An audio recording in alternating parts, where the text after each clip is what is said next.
Chama cha Mapinduzi kupitia viongozi wetu wakuu wa taifa Mama Samia na Dr. Hussein kimefanya kazi kubwa sana katika kipindi cha miaka hii mitano ambayo tunaelekea kuimaliza. Chama cha Mapinduzi kina kila sababu. Chama cha Mapinduzi kimejipanga, na bila ya Chama cha Mapinduzi nchi hii, tukimkariri baba wa taifa, inaweza kuyumba. Na saha zangu ni moja tu, tunaelekea kwenye uchaguzi. Umoja, mshikamano ni kitu muhimu kwetu. Tuhakikishe wakati wa michakato yetu hii tuwe tuna mipaka ya maelezo katika kuchafuana.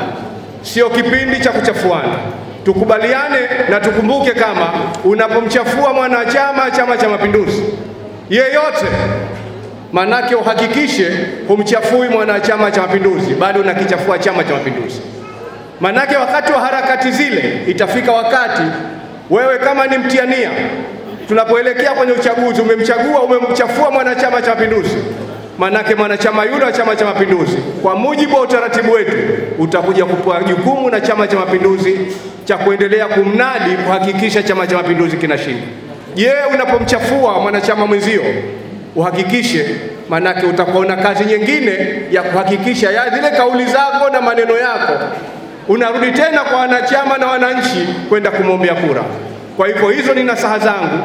Tuhakikishe tunapokwenda katika uchaguzi na wakati litakapofunguliwa dirisha kwa mujibu wa utaratibu utakaoelekezwa na chama chetu, tuwe tuna mipaka ya kauli zetu katika kuhakikisha